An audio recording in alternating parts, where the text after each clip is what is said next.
إن الحمد لله نحمده ونستعينه ونستغفره ونستهديه ونعوذ بالله من شرور أنفسنا ومن سيئات أعمالنا من يهده الله فلا مضل له ومن يضلله فلا هادي له أشهد أن لا إله إلا الله وأشهد أن سيدنا ونبينا محمدا عبده ورسوله لا نبي بعده اللهم صل وسلم على سيدنا محمد وعلى آله وصحبه أجمعين أما بعد يا أيها الذين آمنوا اتقوا الله حق تقاته ولا تموتن إلا وأنتم مسلمون.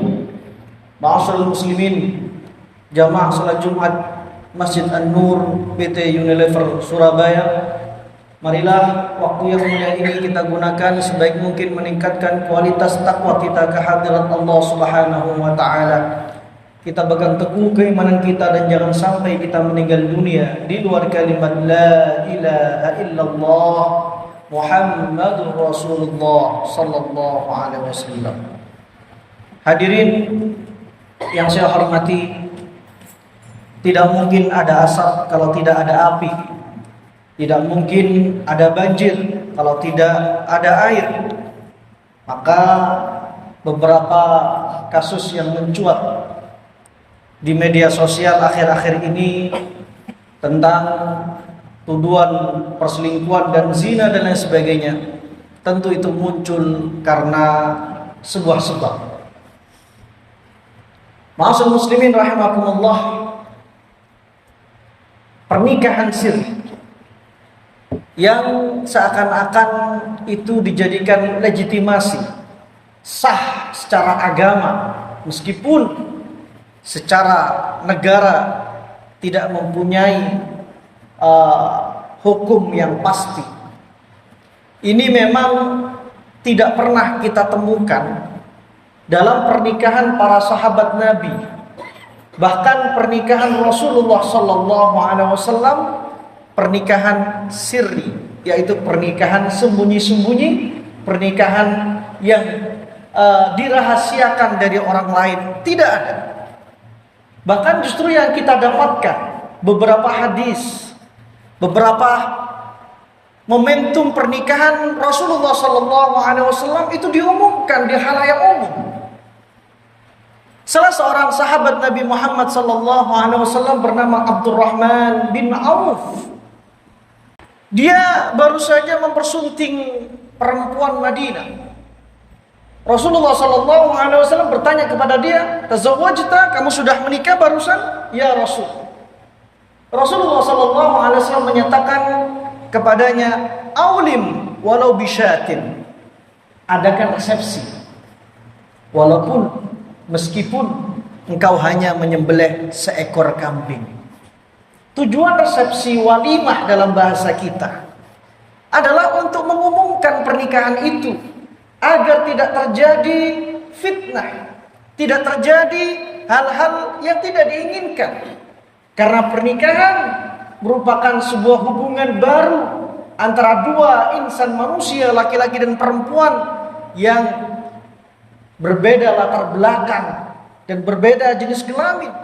Sehingga Rasulullah sallallahu alaihi wasallam memerintahkan pernikahan itu harus diadakan sebuah resepsi, meskipun dengan cara yang sangat sederhana, tujuannya agar terhindarkan dari tuduhan-tuduhan fitnah-fitnah yang keji.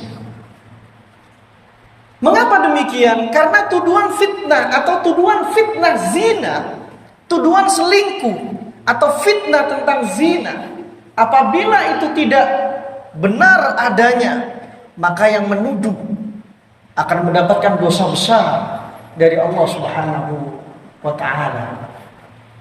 Rasulullah sallallahu alaihi wasallam dalam sebuah hadis yang sahih riwayat Imam Muslim, beliau menyatakan, "Ijtanibu sab'an mubiqat." Hindarilah 7 dosa besar yang menghancurkan. Beliau menyebut dosa besar 7 itu, yang terakhir adalah qadful muhsanatil ghafilatil mu'minat. Menuduh perempuan baik-baik, menuduh perempuan yang menjaga dirinya berzina. Ternyata itu merupakan 7 dari dosa besar yang Rasulullah SAW mewanti-wanti kita untuk menghindari 7 dosa besar ini.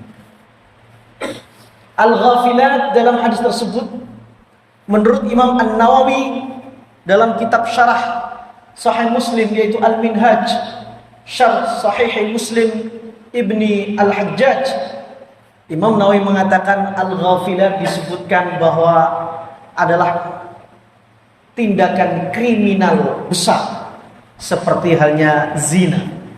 Karena al-fawahish dalam kitab Al-Minhaj disebutkan al-fawahish, yaitu kriminal yang besar, yang dalam bahasa Al-Quran zina itu dibahasakan sebagai fahishah, wala taqrabuz zina innahu kana fahishatan wa sa'a sabila, surat Al-Isra ayat 32. Sehingga dosa besar yang Rasulullah SAW memperingatkan kita agar untuk menghindarinya adalah menuduh perempuan baik-baik melakukan perselingkuhan, melakukan zina, itu merupakan dosa besar. Persoalan fitnah atau tuduhan selingkuh atau zina ini, ma'asyiral muslimin, agama kita Islam tidak main-main. Bahkan Rasulullah SAW menyatakan dalam hadis sahih bahwa dulu ada laki-laki soleh di zaman Bani Israel bernama Juraij. Juraij dia rajin ibadah, mengasingkan dirinya. Namun di akhir hidupnya Juraij terfitnah. Ada perempuan yang ingin menggodanya. Namun Juraij tidak berhasil digoda perempuan ini. Akhirnya perempuan ini melakukan hubungan yang dilarang oleh Allah Subhanahu wa taala, berzina dengan pengembala kambing. Ketika perempuan ini melahirkan anak dari hasil zina itu, perempuan itu mengatakan, ini anak Juraij. Orang-orang kampung Juraij marah, merobohkan rumah dan tempat ibadah Juraij. Namun kemudian Juraij menunjuk perut anak balita tadi dan bertanya, man abuk, siapa bapakmu? Dan ternyata bayi tersebut bisa berbicara. Bayi itu mengatakan, bapakku bukan Juraij, tapi bapakku pengembala kambing. Hal yang di luar nalar manusia, kemampuan manusia. Bayi Allah takdirkan berbicara hanya untuk membersihkan nama baik seseorang yang dituduh, yang difitnah zina. Nabi Isa alaihissalam di surat Maryam ayat 26 sampai 34. Nabi Isa yang baru beberapa saat dilahirkan bisa berbicara membela ibunya Maryam binti Imran yang dituduh berzina. Padahal Maryam binti Imran perempuan yang baik-baik. Nabi Isa kemudian ditakdirkan oleh Allah berbicara, Inni Abdullah ataniyal kitab wa ja'alani nabiyyan, sampai ayat ke-34. Begitu juga ketika Nabi Yusuf difitnah oleh Zalikha bahwasanya dia yang memperkosa Zalikha, padahal Zalikha yang menginginkan Nabi Yusuf. Di surat Yusuf ayat 26 sampai 28 kita temukan wa syahida syahidun min ahliha, ada dari keluarga Zalikha yang bersaksi, memberikan persaksian bahwa yang benar adalah Yusuf, yang salah adalah Zalikha.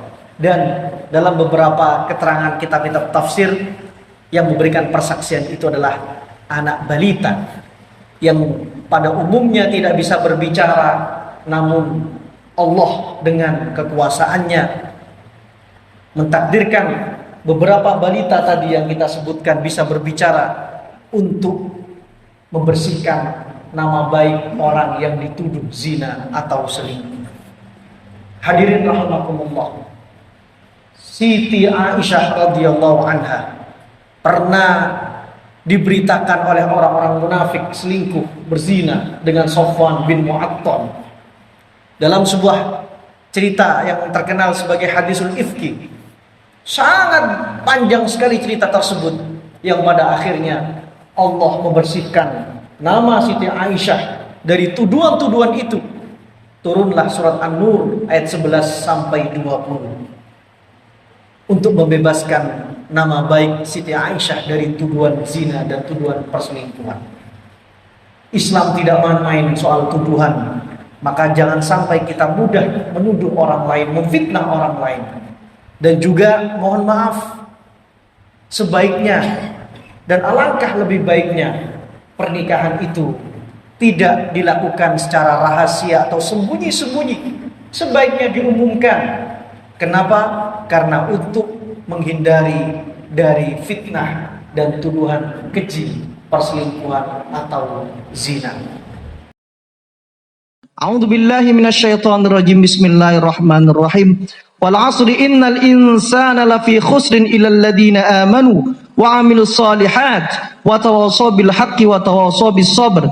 Barakallahu li wa lakum fil Qur'anil 'azim wa nafa'ana wa iyyakum bima fihi minal ayati wadh-dhikril hakim wa taqabbala minni wa minkum tilawatahu innahu was-sami'ul 'alim. Istaghfiru rabbakum innahu kana ghaffara.